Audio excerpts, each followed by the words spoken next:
StormCloudsGathering and many others have been deceived about anarcho-capitalism. In his recent video, Anarcho-Capitalism, Why It's Broken and How to Fix It, Storm gives his analysis of anarcho-capitalism as a belief system and makes several incorrect assumptions about it. This video will address each of his concerns one by one, and hopefully will help him and others better understand anarcho-capitalism.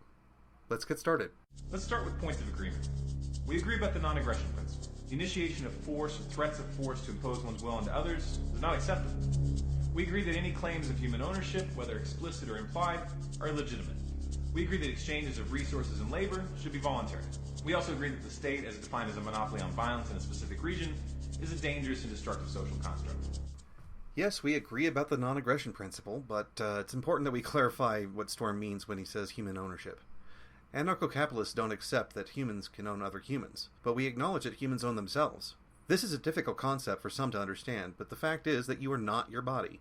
You are the consciousness that controls your body. If you are able to transfer your consciousness into a computer, like in some science fiction movies, your physical body would still be owned by you even though your consciousness was not within it. We believe that all interactions between people should be voluntary, not just exchanges of resources and labor. We don't believe that the state is simply dangerous or destructive. We believe it is innately a violation of the non-aggression principle and therefore unacceptable in all forms. Anarcho-capitalism adds another layer to this by asserting the following. Anything and everything can and should be owned with the exception of other people and ideas. It may be semantics, but the position that we hold is that everything that can be homesteaded should be owned, and that ownership doesn't only mean individual ownership. Groups of people can come together and own shares of something. Yes, people cannot be owned by other people. Intellectual property should therefore be eliminated. Not all anarcho-capitalists agree that intellectual property should be eliminated. Alexander Baker has some fairly well-developed positions on IP on his blog called Intellectual Space, where he proposes intangible property. I will include the link to his blog in the comments along with links to any other material I cite. The state should be eliminated and all functions currently run by the state should be privatized and run for profit by business. This is one of the key points where Storm has been deceived. Anarcho-capitalism does not say that all functions of the state should be run for profit by business. We fully support non-profit organizations and all other voluntary interactions free from the initiation of force, fraud, and coercion. The important factor here is that each consumer will choose for themselves which provider they find does the best job, and that competition for consumers is an incentive for the provider to do what the customer wants most. There should be no overarching societal rules on the types of commerce which can take place or how businesses can operate. There is no such thing as overarching societal rules. Any group that claims that they are establishing societal rules is, in truth, asserting that their rules apply to others without their consent. Assuming that every instance of commerce must follow some utopian rule or regulation denies people freedom to choose for themselves what voluntary, non-coercive acts they want to do. That is called a dictatorship, and whether it's one person dictating their rules or the majority, it is still oppression and wrong. If, instead, a community has come together and established contractual agreements for themselves and their property, that's fine. They can also require that anyone that wishes to do business with them agree to the same rules, and that includes buying property. Nor should there be any rules or regulations on the activities an individual can engage in. As before, Storm is deceived. Ask any anarcho-capitalist if anarchy means no rules. They will consistently tell you no. Each person is accountable to the rules and regulations they agree to, implicitly or explicitly. For example, if a person enters a diner and orders a coffee, there's an implied rule that you pay for it before you leave. In fact, if you look at many of the rules that people live by today, you will find that they are not governmental rules. They are agreements. From sports to games, to dress codes, to language, to mathematics, or even how friends and strangers treat each other. People establish rules, and they don't require rulers. There's no accounting for any unified system of rules at all. There is accounting for a unified system of rules. It's called spontaneous order, and it works. In recent years, several cities have taken down lights and signs at certain intersections. It improved the flow of traffic and reduced accidents, even those including pedestrians. See Martin Kassini's videos, Roads Unfit for People and Roads Fit for People. There's also a Wired article on the subject titled Roads Gone Wild. Anarcho-capitalism asserts that competition for the making of rules produces the best rules, and it allows for improving rules as innovations and differing circumstances come along. There wasn't some sort of unified system of rules that said, "This is the periodic table of elements." Someone created a table of elements. Then someone else created another. And eventually some Dimitri guy came up with a widely accepted table and pretty much everyone agreed to use it. That table has since been modified and updated, and now it's considered to be a unified system of rules. This isn't to say that such a society would be immoral or amoral, but there's an assumption that the free market, if allowed to operate in its pure form, would prevent abuses. There is no such assumption. Anarcho-capitalism is not a cure-all. We understand that abuses will occur in any system. The more important question is, does the system in question attach positive consequences for good actions and negative consequences for bad actions?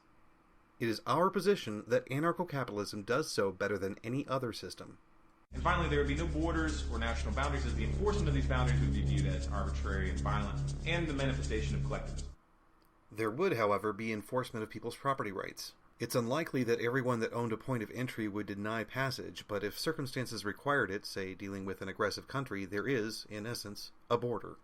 To accommodate these assertions, society would be massively restructured, and a number of new types of institutions would be introduced to replace the state. These institutions would include dispute resolution organizations, or DROs, which are basically private courts, ratings agencies for individuals and businesses, which would keep records of interactions, and private security and rights enforcement agencies, which would carry out the functions of law enforcement. In almost every proposal of DROs, rating agencies, private security, and rights enforcement agencies that I have heard or read, the presenter acknowledges that these are just a few of many possible ways to deal with disputes. In the very video Storm referenced by Stefan Molyneux, at 23 minutes 14 seconds, Molyneux says, "For those that don't know, a DRO is one possible proposed mechanism that I have talked about. The truth is that disputes must be resolved, and a free market will try a variety of methods of resolving them. The methods that the consumers desire will grow, and the methods that are not desired will shrink." The lack of a unified set of internal rules and decision-making processes invites a number of problems. One problem that immediately stands out is that of criminal justice, particularly in regards to violent crime. How would an anarcho-capitalist society deal with accused murderers or rapists when all functions of the state are handled by businesses for profit? How would the free market provide justice? This is the same deception as before. Anarcho-capitalism does not say that all the functions of the state must be handled by for-profit businesses. Non-profit organizations may end up proving themselves to be the best providers of these services when competing to see who can do the best job. How would the free market provide justice? We don't know, and that's the point. We don't want to assume that we've reached some sort of utopian unified set of internal rules and decision-making that solves all problems.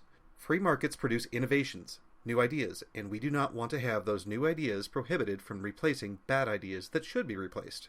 Trying one method, a unified, single method, is a sure way to have one shot at getting it right, and probably getting it wrong. Stefan Molyneux's video, Common Arguments Against Voluntarism Rebutted, claims to address this issue, but it avoids the core problems completely. His entire argument centers on prevention, and in keeping with his free market framework, prevention would be handled by businesses.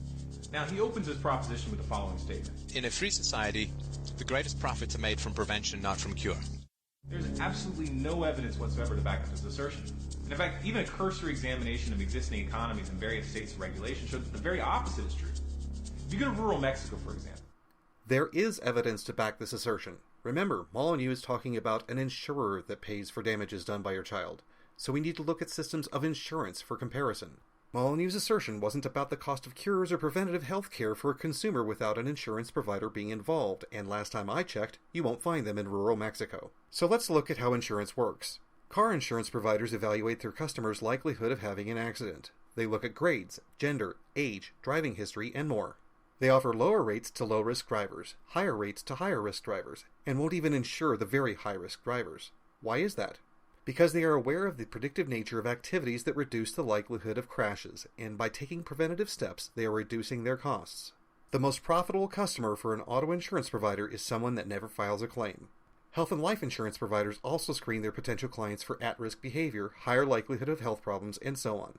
It is so valuable to insurers to have customers that never file a claim that they will often offer discounts or outright even pay for customers to take actions that will reduce their risk. From driver's ed classes to weight loss programs including surgery to smoking cessation programs. Prevention involves making lifestyle changes before a problem is evident. It's much harder to convince people to cough up money for something that might happen than it is to convince them to pay for something that's already causing them discomfort. This assumption that removing the state will change this dynamic is completely unfounded, and moreover, it's illogical. We all know that people don't like paying for insurance. It's a hard thing to convince them to do. But Molyneux isn't assuming that getting rid of government will change that dynamic. He is assuming that when insurance providers charge more for those with bad habits than those with good habits, the costs will induce a change in preference. He's assuming that other interested parties will bring pressure on the parents to do it, and as we've seen before, the insurer might even pay for it. Also, it's undeniable that there will be a change in the overall dynamic. Government is constantly interfering in healthcare services, from restricting drugs to creating patents to giving direct subsidies. Health insurance is interfered with mandates for procedures, coverage, and even pre-existing conditions and more. If you remove these interventions, you do change the consequences that the customer has to deal with, and significantly so. The second problem with this proposal is it presumes that parents want this service. Actually, parents tend to be very appreciative and adopt the advice given to them by their dentists when their children are facing expensive work or loss of something they care about, like their children's teeth if the advice is ignored. The same goes for allergists, speech therapists, coaches, ballet instructors, and so on. The idea that parents are going to want to pay for these classes isn't done in a vacuum. The parents that take these classes will receive, or won't be denied, something that they really want, just as they would if they followed the instructions of the speech therapist that says, you need to get your child a dental insert. Some parents won't do it, and they will find that market forces will urge them to do it anyway. The demand for aggressive children are allowed schools will be low, and that makes them less likely to be provided. As a result of the voluntary choices of parents, providers of these classes, and the providers of education, it's possible that there won't be any schools that don't require the certificate. It doesn't matter if the parents want to do it or not. They simply can't stand the alternative. The important thing to understand is that it isn't the parent that creates the demand for parenting courses. It may be the institutions that offer community activities for children that require certification or offer lower rates for parents that have taken them. Insurers that cover these institutions may require it. The parent's homeowner's insurance provider may offer discounts for it because their kid is less likely to injure another kid. A variety of parties are financially interested in making sure that kids don't act violently, and if there is a documented way to drastically reduce the risk of that happening, they'll reward those that have done it, or more likely penalize those that haven't. The third problem is that it presumes that parents would be able to afford this insurance. No, it doesn't assume that parents would be able to afford it, although almost all parents would. The economics behind this is complex, and I don't want to avoid the specific point being made here. Yes, there will be poor people with children. They can obtain the finances needed through charity or philanthropy. This is not a flippant statement. This is an understanding of the economics. Most anarcho-capitalists believe, and accurately so, that all other things being equal, the freer the marketplace, the more economically prosperous people in all economic strata are, and the greater disposable income and time they have. History provides evidence supporting this assertion, and there is no freer market than anarcho-capitalism. In a fully anarcho-capitalist society, fewer people will be unable to afford insurance, and more people will have discretionary income to assist those few that can't. Looking at the economics of the United States, the average person loses more than half of the buying power that their labors would actually provide. Consider that for a second. If every single U.S. citizen's buying power doubled on average, how many people would be poor? How far would their money go? How many people would donate to help prevent children from turning into raging anger beasts? In any case, it's certainly not a viable replacement for a criminal justice system. But the biggest problem with Stefan's proposal is it doesn't even touch the real issue. Murder happens. Rape happens. Storm is correct. Molyneux's video, although interesting, doesn't address the real issue. That doesn't mean that the real issue hasn't been addressed. Storm's choice in using this segment of a specific video is the mistake, since it doesn't address his concerns. If, instead, Storm had listened to David Friedman's lecture, Anarchy in Efficient Law, he may have found some answers that were appropriate. The bottom line is that anarcho-capitalism does not have, quote, the answer, quote, to this question. The answer, if you want to call it that, isn't an answer. People will come up with ideas that will compete to see which idea is the best for providing a solution to this problem. Assuming that we very few are going to be able to come up with the best possible solution is what makes governments happen. This idea of having the mechanisms of the criminal justice system privatized when dealing with issues like violent crime just doesn't hold up when you examine it. Is Storm saying that government criminal justice systems hold up? That's the only alternative. To be clear, there are only two choices: government or private. Coalitions, associations, non-profits, contract enforcement groups, and so on are all private.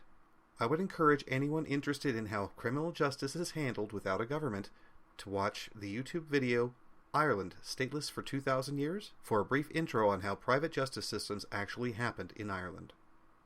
But how on earth are you going to have any real justice in a system where each court can make up its own rules and deal out justice arbitrarily? After all, there's no unified laws in an anarcho-capitalist society.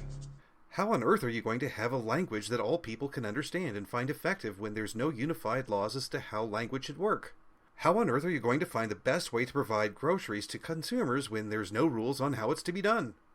The point I'm making is that the marketplace is where different ideas and people's abilities are tested, and those that have proven themselves to provide the best service according to the consumers will prevail. Assuming that there is only one law, only one way that can provide justice doesn't acknowledge the variations of situation, of cultures, of community standards, and so on. The fact is that this is how law was done, and after some time of doing it this way, we saw something called common laws and the codification of laws. Language was similarly codified. And what happens if the wife's family is dirt poor and can't afford to pay to have the killer arrested? What happens if the accused killer has no money to defend himself? He might be innocent. Storm repeats the same deception again. Burn this into your brain. Anarcho-capitalism does not exclude any voluntary system of any kind, including non-profits. As I said before, economic growth minimizes the number of instances where the poor need assistance and increases the discretionary income that would allow for philanthropists to provide funds for those who can't. Also keep in mind that the victim's co-workers or friends or even some "I won't accept injustice" type person could seek action against the accused. We can already see how the profit motive distorts justice in our current system. Why on earth would you want to make a system that's 100% profit-oriented? How does this sound? We can already see how sex hurts women who are raped. Why on earth would you want to have a society that says anyone can have sex? Obviously, that's ridiculous. In that example, sex isn't the problem, and in Storm's example, profit motive isn't the problem.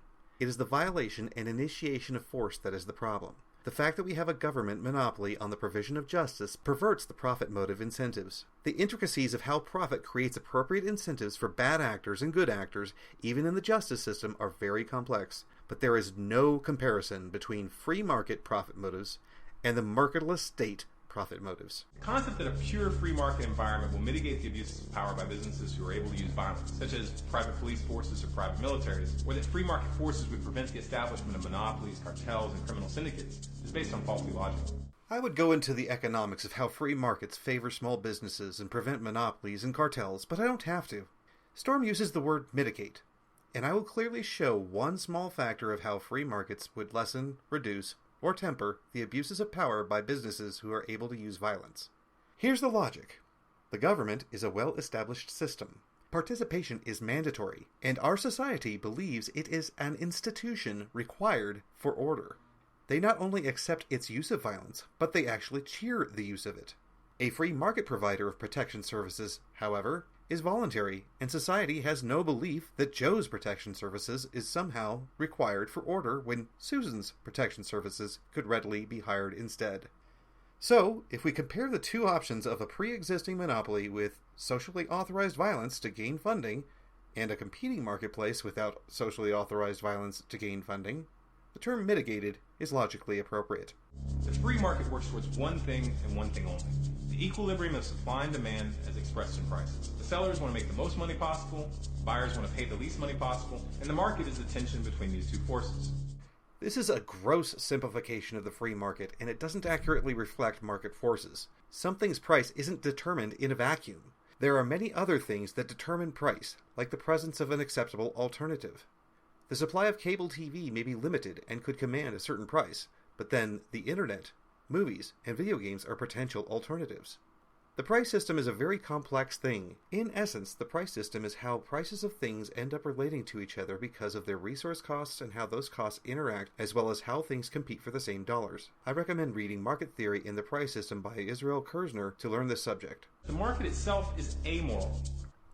Actually, it is moral. If you are a consequentialist or a utilitarian, the market itself is definitely moral. Watch LearnLiberty.org's video, What's So Great About Economic Freedom, to see how the freer a market is, the more good it does.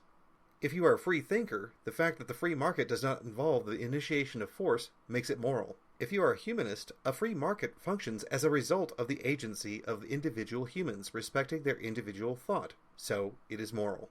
Unfortunately, the reality of the matter is there's quite a few immoral business practices, such as improper waste disposal and slave labor, which save money for the company, and therefore allow them to undercut more ethical competitors. Storm already indicated that in an anarcho-capitalist system, anything and everything can and should be owned with the exception of other people and ideas. That throws the whole slave thing right out. I can't own other people.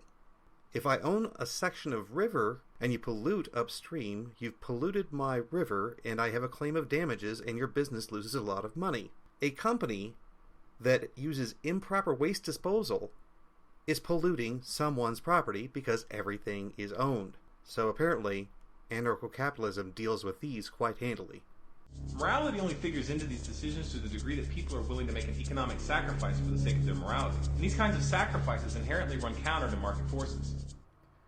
Evidence actually shows that it doesn't run counter to market forces. Orthodox Jews regularly make economic sacrifice for their morality, buying 2 dishwashers and dishes, and buying more expensive kosher foods, for example. It was market forces that caused companies to satisfy the demand for kosher products. Considering the 2 examples Storm offered were handled by anarcho-capitalism, I wonder what immoral business practices he's referring to. Temptation by the producer to cut corners. There are several ways a producer can cut corners. If the producer uses lower quality ingredients, people find out, and if it's important to them, they buy a product with higher quality ingredients. If the producer pays low wages and the employees are unhappy about it, they form unions and demand higher wages. If the producer pollutes, he gets sued by the property owner. If the producer creates an unsafe product, he gets sued by the victims. If a producer lies about a product, he gets sued for fraud. Each of these free market activities makes it expensive for the producer to cut corners. The underlying problem with this notion that pure free markets will incentivize morality is that it assumes that people will base their purchasing decisions on long-term rational self-interest, which unfortunately is not true. When people have limited financial resources, more often than not, they make their decisions based on short-term needs. Quite often this runs counter to their interest in the long run. In a free market, people will have options. Lots and lots of options. Some will choose to take advantage of short-term benefits, some will take advantage of long-term benefits.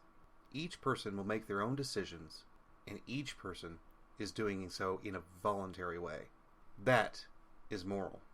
Imposing your opinion on others about their long-term or short-term benefits is immoral, even if you think it's irrational. That being said, the free market increases the wealth of every single person. What this means is people will be able to buy things of higher quality. Some people may choose not to. We cannot deny them their choice. Even in extreme situations like the BP oil spill, public outrage did not lead to a general boycott of the company, and it did not change the way that people behaved in the market. I know I'm repeating myself here, but in an anarcho-capitalist world, BP wouldn't be in business or be insurable anymore after the private owners' lawsuits against BP were paid. In fact, if it weren't for the fact that government has prohibited a free market of insurance and regulators and oil exploration, as well as limitation of liability due to corporation law, we wouldn't have ever had the BP oil spill. Cases where destructive and immoral business practices have had no market repercussions whatsoever are too numerous to even count. It's not the exception, it's the norm. It should therefore be abundantly clear that you cannot rely on people voting with their dollars to prevent abusive business practices. As a rule, companies don't make their decisions to do business with another company based on the moral implications. No, you can't rely on people's buying choices, nor the decisions of other business owners alone. That's why we have property rights, courts, unions, contracts, rights enforcement agencies, and whatever else the free market creates to satisfy the demand for protection against improper business practices.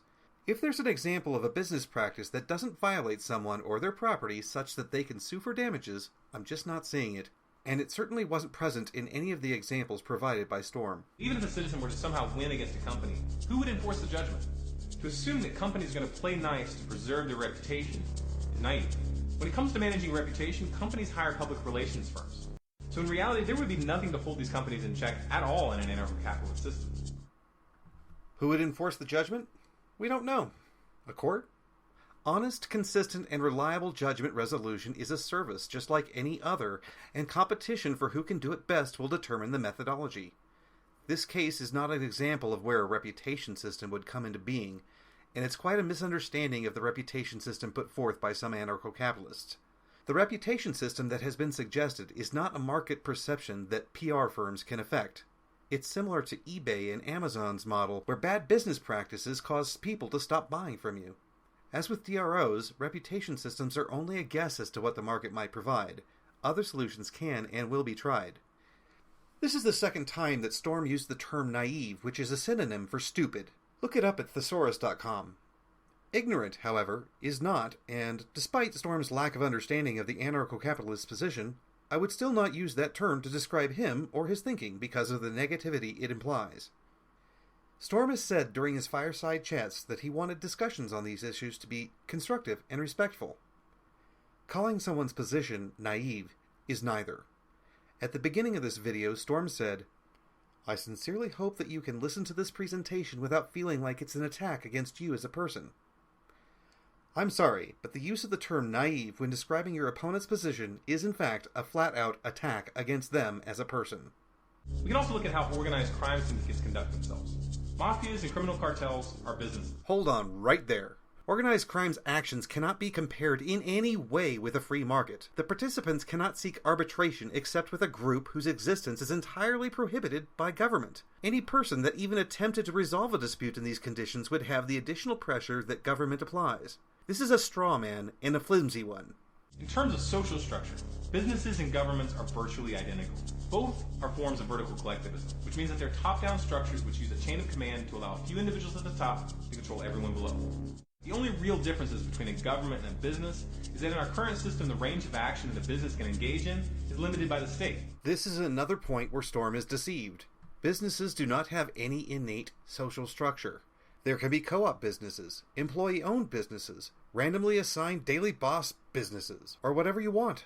In an anarcho-capitalist system, the free market creates a very large number of businesses, each trying whatever method that they want, rather than a small collection of large ones. The barriers to entry created by government no longer exist, and that means employees can leave and go work for employers that treat them properly.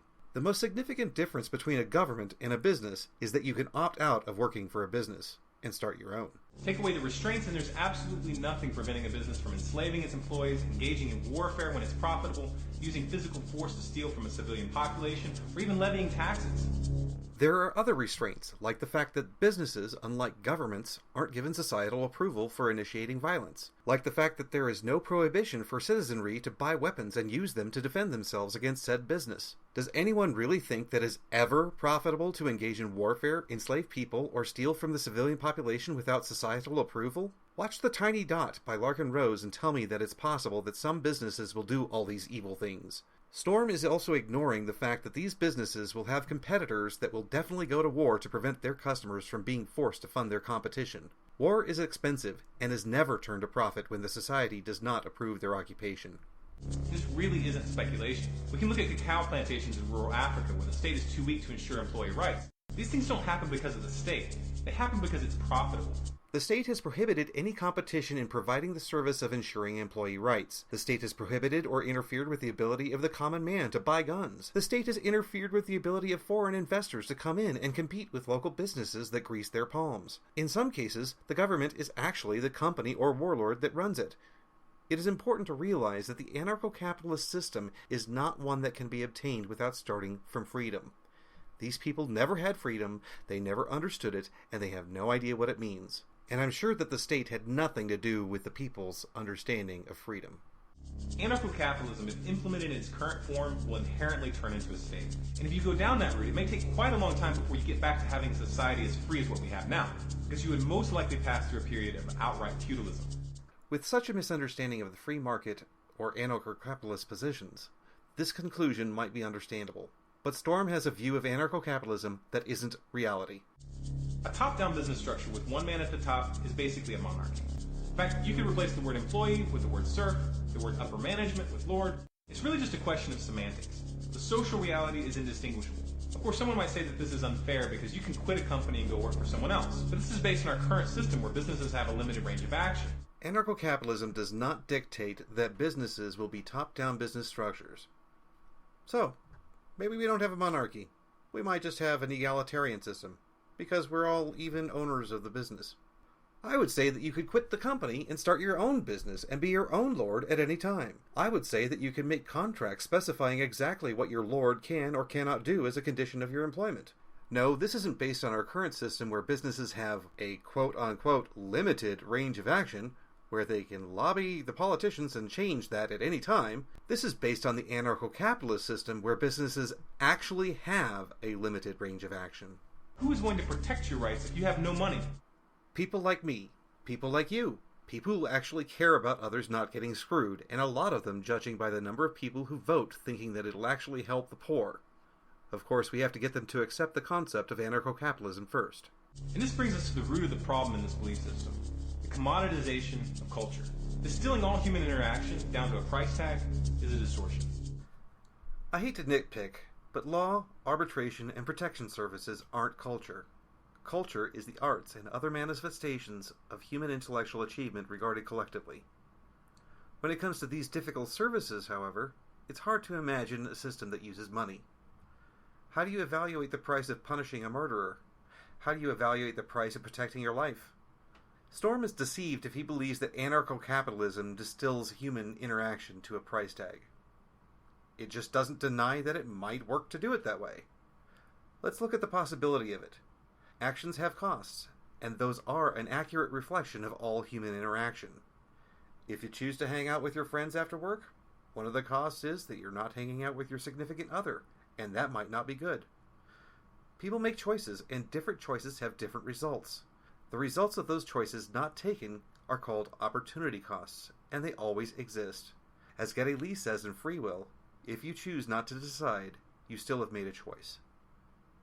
Justice, law, order, protection, and so on are services that require time and labor and other resources. They do have costs, measurable costs, and use limited resources.